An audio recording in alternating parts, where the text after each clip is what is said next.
Welcome to our deep dive into the crucial role of tanks and heavy armor on the battlefield. Today, we'll explore why tanks are indispensable in modern warfare and why fire support vehicles, although useful in certain contexts, fall short in symmetrical combat. The most valuable asset of any military is its personnel, not its equipment. Equipment can be mass-produced on assembly lines, but it takes 18 years to produce a soldier and extensive training to make them effective. Therefore, the strategic aim is to minimize human casualties while depriving the enemy of their ability to wage war. Let's delve into how tanks achieve this and why fire support vehicles can't compare.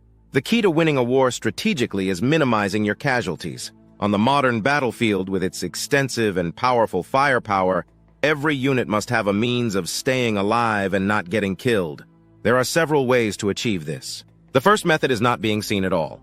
This is ideal for reconnaissance, logistics, and support units.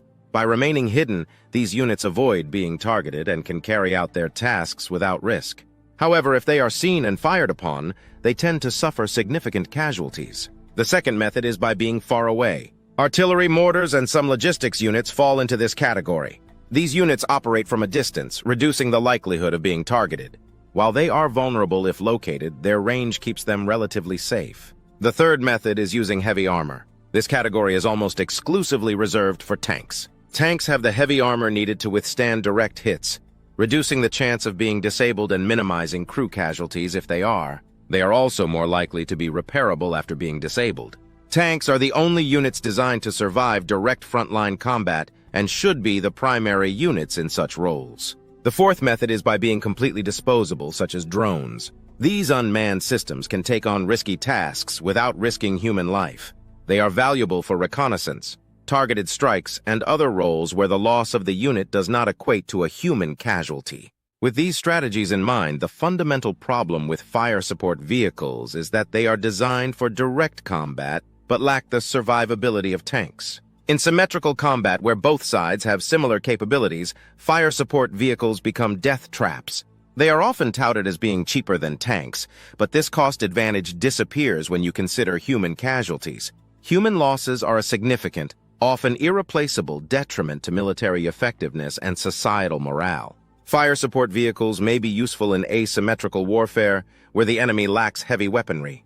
However, they should not be deployed in situations where they can be targeted by heavy weapons.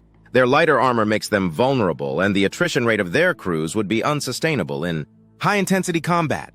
Additionally, while fire support vehicles might seem cost-effective on the surface, the most expensive component is the trained crew members. Fire support vehicles require crews with similar training to those in tanks, but these crews are far more vulnerable. Therefore, in symmetrical conflict, mortar carriers and other indirect fire support systems are preferable as they avoid direct combat and reduce the risk to human life.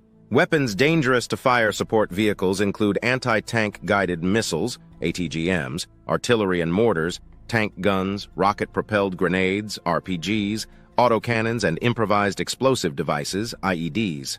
ATGMs are designed to penetrate armor and are highly effective against lightly armored vehicles like fire support vehicles. Artillery and mortars deliver powerful explosives from a distance, making it difficult for fire support vehicles to avoid being hit. Tank guns, such as the 120mm gun on the M1 Abrams, can easily destroy fire support vehicles. RPGs, while more commonly associated with infantry, can still pose a threat in urban or close-quarters combat. Autocannons, mounted on various armored vehicles and aircraft, fire high-velocity rounds capable of penetrating light armor. IEDs in asymmetrical warfare can cause severe damage to all types of vehicles, including fire support vehicles. Ultimately, given the sheer cost of experienced crews, you are better off paying more to get them a vehicle that can keep them alive.